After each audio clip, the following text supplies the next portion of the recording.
Hello, welcome back to the Arab Role in Africa. Today we're going to be taking a look at Chapter 9, Bourguibism, A Separate Road. This chapter starts with two quotes at the top. Both are from Habib Bourguiba, who was the longtime president of Tunisia. First quote, "Never have the Arabs been so divided as they have been since Gamal Abdel Nasser decided to unite them." That's Bourguiba, March 1959. Second quote, "Our brother Gamal Abdel Nasser has always worked for the Arabs' welfare."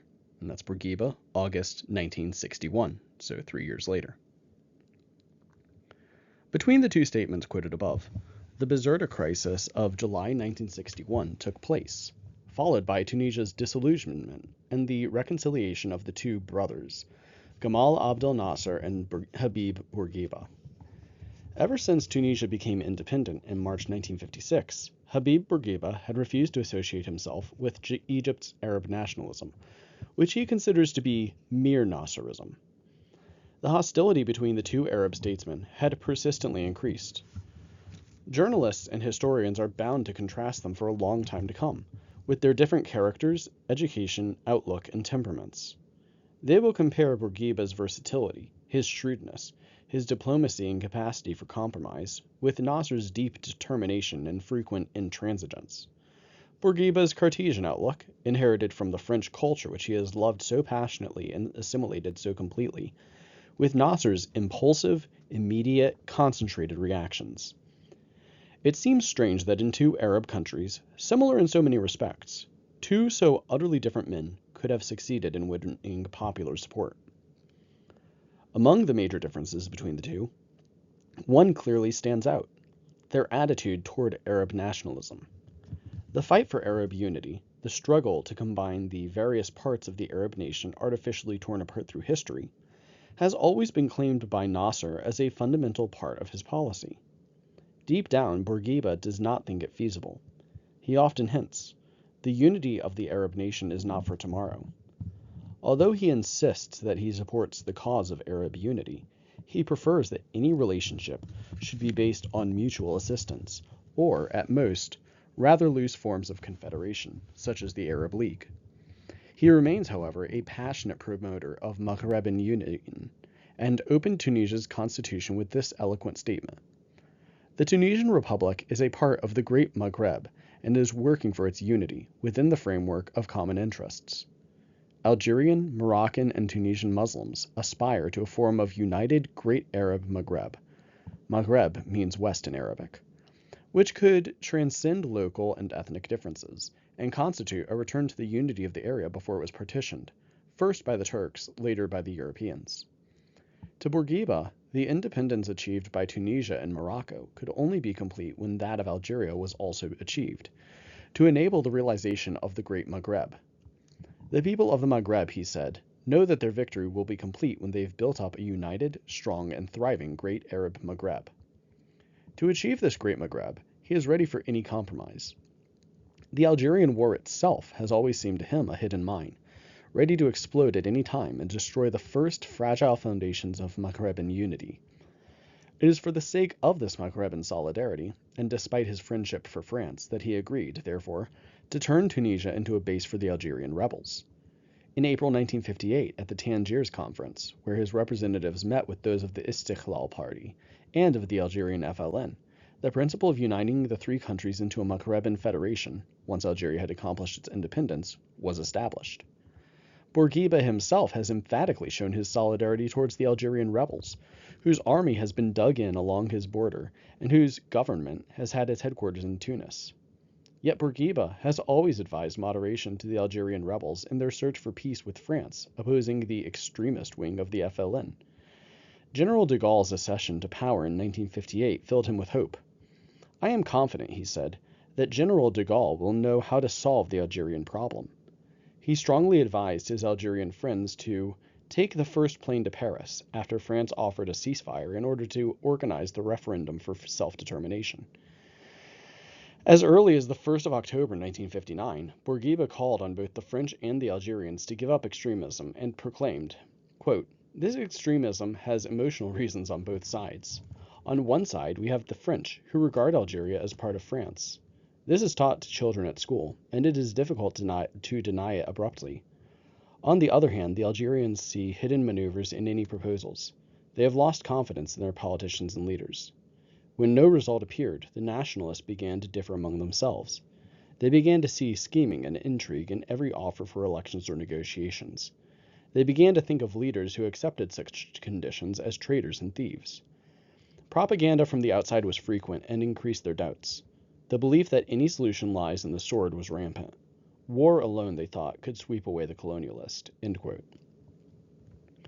In his private talks with the Algerian leaders, he recommended them to seize any chance of peace, to start talks with France, to accept any small concessions which might in turn lead to greater ones.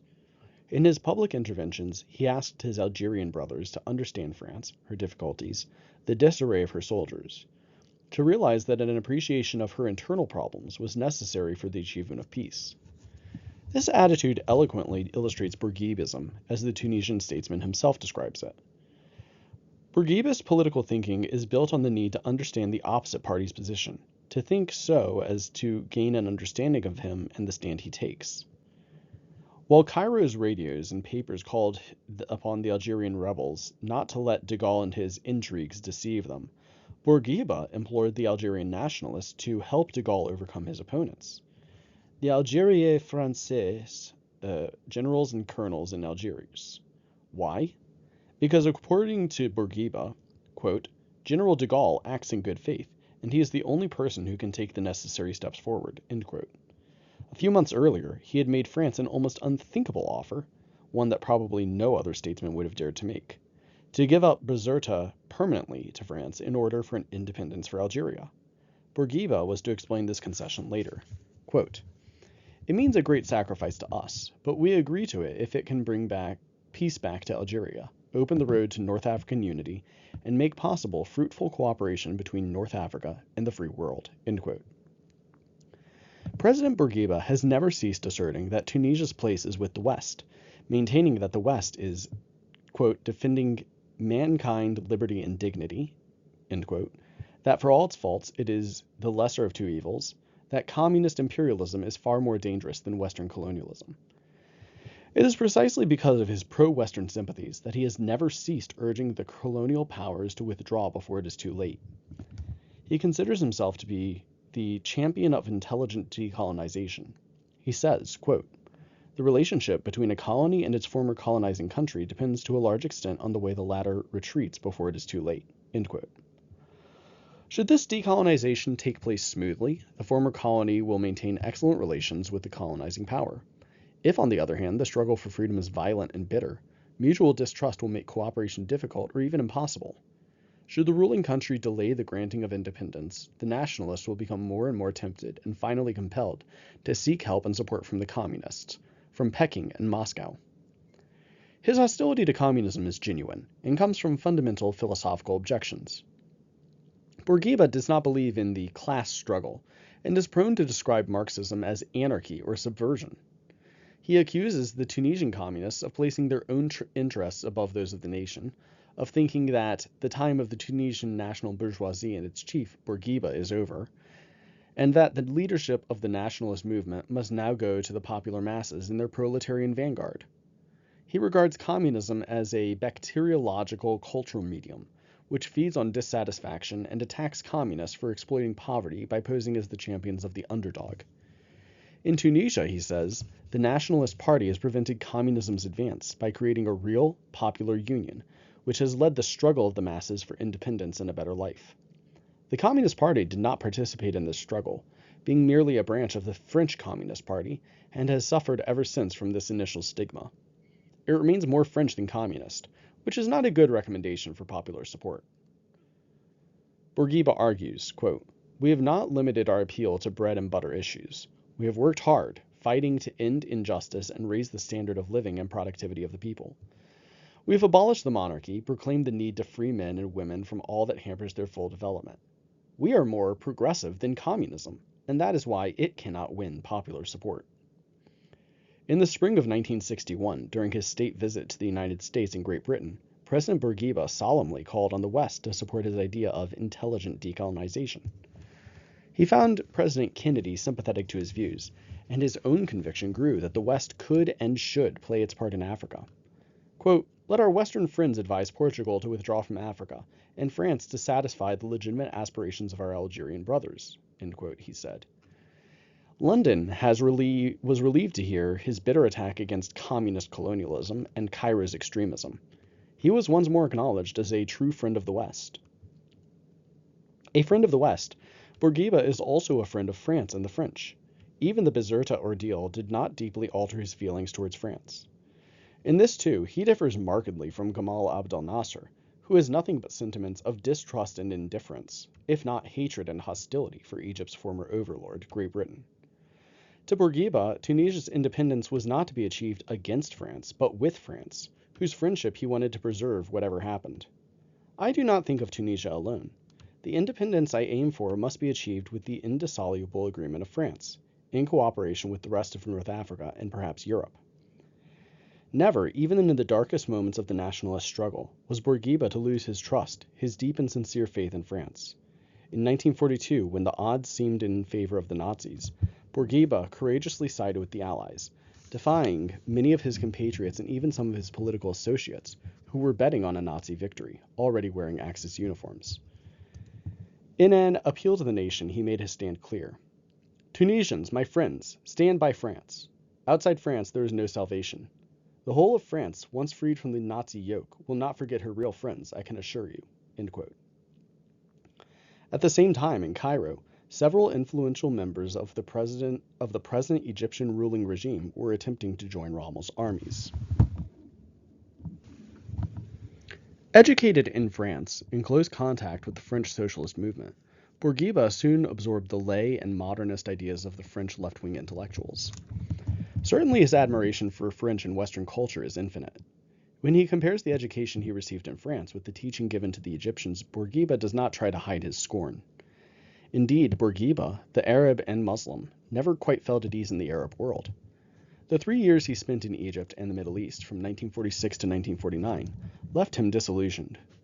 Where he thought he would find brothers in language and religion, he found men with very different preoccupations from his own. He was convinced that the Egyptians had not been able to take full advantage of their independence. "It will be different in Tunisia," he said. This feeling of uneasiness and even irritation which Egyptians aroused in him did not seem to disappear with Nasser's accession to power and the triumph of Arab nationalism in the Nile Valley. On the contrary, Nasser's claim to lead the struggle of the Arab nation wounded Bourguiba's considerable pride and filled him with bitterness. "The differences between ourselves and Cairo are real and deep.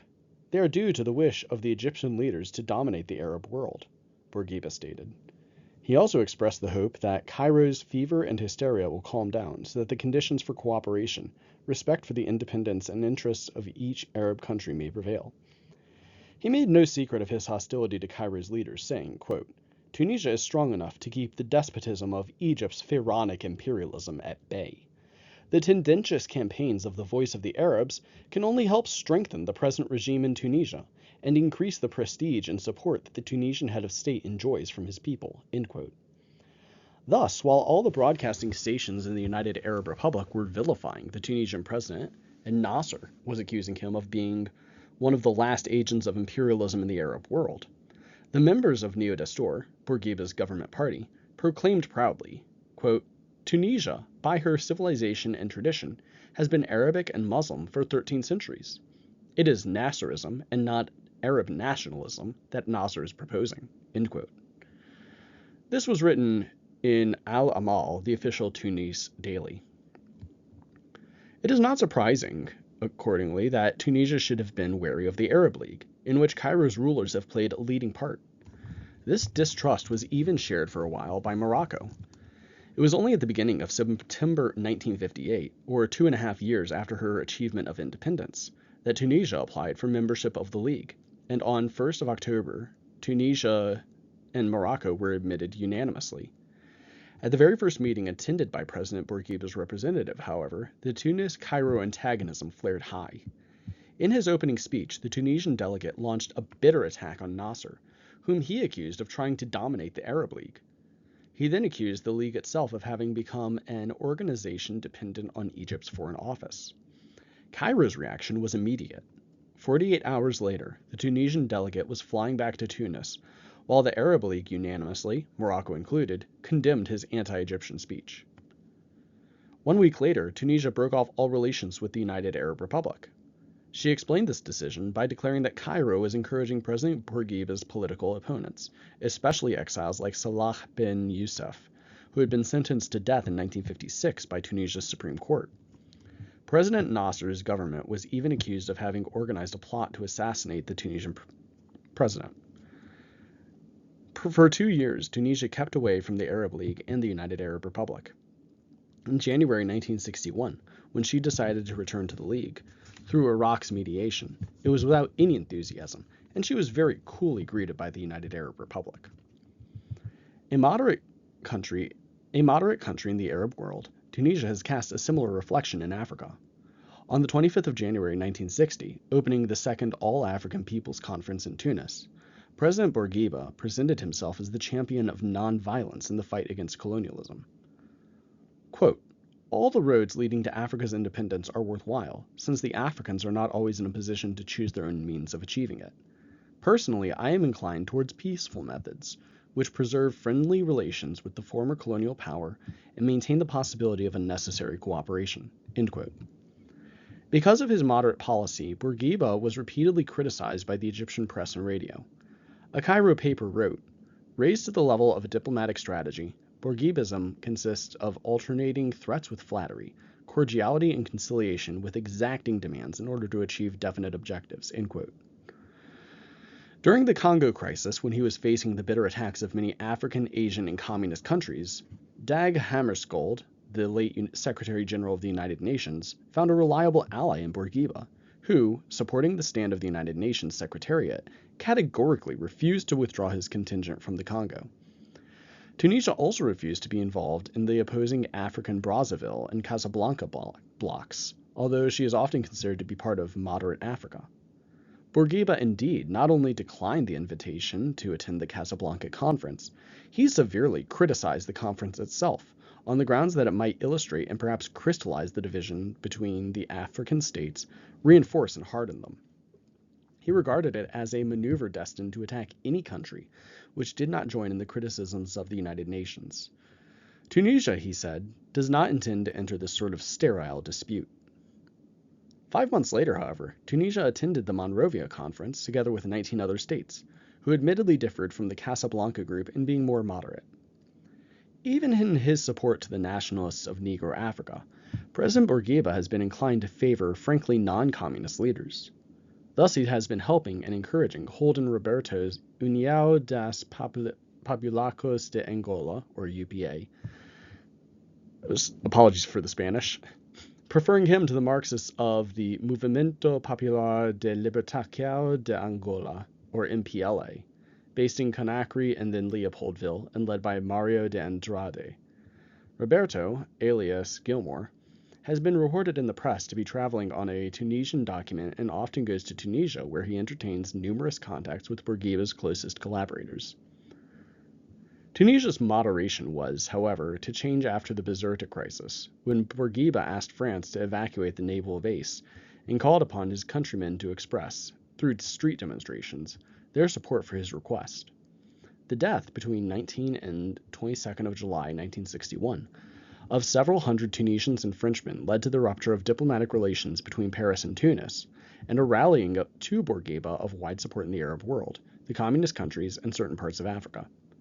Even a year before Bizerta, Tunisia, disappointed by her difficulties with France and the persistence of the Algerian War, had seemed tempted to modify her foreign policy and her tête-à-tête with the West, and adopt a policy of non-alignment. Explaining the new direction he intended to take, Bourguiba wrote to his ambassador in Moscow in late August 1960, quote, "Our decision is a direct consequence of the Western attitude towards the Algerian problem. We see that a policy of non-alignment represents the lesser evil, or even the greatest advantage." End quote. The change in the Tunisian policy, however, was not very clear. It took the shape of a remote intention, probably even a threat, rather than a true conversion to positive neutralism. Would the Bizerta crisis bring a sudden change? To us, Bizerta was the moment of truth, said Mohammad Masmoudi, who was at that time one of Bourguiba's most dynamic ministers. Quote, "We have at last understood. We are not bound to the West by a mad infatuation. The Bizerta ordeal will make us wiser, teach us to draw the right conclusions from our experience of this unnatural alliance with the Western Club." End quote. In Cairo, the crisis created a tense atmosphere, similar to that which followed Patrice Lumumba's death. Nasser declared himself ready to supply the arms and soldiers that might be needed by his Tunisian brothers. The Egyptian press appeared with gigantic headlines, bearing the messages of reconciliation which Nasser and Bourguiba exchanged. Forgetting his grievances against the pharaonic despotism, Bourguiba spoke in the warmest terms of his brother, Gamal Abdel Nasser. Thousands of Arabs in Morocco, Egypt, Syria, and Libya, and the Middle East responded to Bourguiba's appeal to send volunteers to Tunisia. Here's how Masmoudi explained the miracle. Quote, "I was there when President Nasser, at a mass meeting, announced that the United Arab Republic was ready to help Tunisia both politically and militarily. Hundreds of thousands of Egyptians enthusiastically welcomed this declaration. It took the Bizerta massacre to enable us to find our Arab brothers again, to overcome the misunderstanding which has marked our relationship. In Egypt, Nasser and the men in the street are saying, 'We had differences in the past, but today, against the occupier, we must consolidate our brotherhood hand in hand.' Here in Tunisia, President Bourguiba, as well as the Tunisians in the street, are also saying it everywhere. I believe that from now on, our relations will be based on solidarity and mutual aid." End quote. Will this last at all? Some Tunisians hope it will. They point out that, despite having differences of ideology and policy, Tunisia and Egypt have clear objectives in common. They say that both Nasser and Bourguiba are modern reformists, that neo-Destourian socialism is very much like Nasser's cooperative socialism. Both leaders have overthrown the monarchy, organized programs of land reform, and both have carried out important measures of nationalization, although Egypt's has been the more widespread and drastic. Both are attempting to give a looser and more modern interpretation to Islam, though here it is Bourguiba who could well be ahead of Nasser. The campaign Bourguiba started on 5th of February 1960 against fasting during Ramadan, in which he advised workers to eat in order not to slacken production, is practically unprecedented in the Muslim world. It is Bourguiba, rather than Nasser, who is leading another campaign to make science triumph against superstition. He has declared real war on the traditionalists, the ulema, whose outdated superstitions and passivity in the fight against colonialism he has vehemently criticized in terms worthy of the most passionate materialist. But the comparison ends there. The fundamental differences between these two Arab leaders, Nasser and Bourguiba, remain. One is an Arab nationalist, neutralist, and fundamentally hostile to the West, while the other prefers a limited Maghreban union and remains a staunch admirer of Western civilization. The Bizerta crisis has meanwhile crystallized a new opposition to Bourguiba within Tunisia itself, threateningly stronger than that of Salah bin Youssef. It is urging deep structural changes, an open opposition to personal power, the almost unlimited authority enjoyed by Bourguiba within the present presidential regime, and a radical reorientation of Tunisia's foreign policy towards neutralism, less engaged to the West and closer to the Arab and Eastern world. The Tunisian Young Turks are showing their discontent even within the ruling Neo-Destour party, and reproach Bourguiba for his unnatural alliance with the West. They also urge him to take a more radical attitude over the Algerian problem. But above all, they accuse him of having exhibited a mild attitude towards France, especially during and after the Bizerta crisis. They say that Tunisia's agreement to resume talks with France after the Bizerta crisis tarnished Tunisia's prestige in Africa and the Arab world. In other words, they reproach Bourguiba for his Bourguibism. This new opposition has not yet turned into open hostility. President Bourguiba enjoys tremendous popular support, but it is becoming more outspoken in the influential weekly Jeune Afrique at different levels of the Neo-Destour party, and even within the government. It was given wide publicity when in the autumn of 1961, Mohammad Masmoudi, one of the new opposition leaders, was expelled from the Neo-Destour political bureau. It was also repeatedly recalled in the stern warnings publicly directed by Bourguiba to the dissenters. The opposition finds an echo in the two other Maghreban countries and feels particularly close to the new radical trend within the ranks of the Algerian nationalists.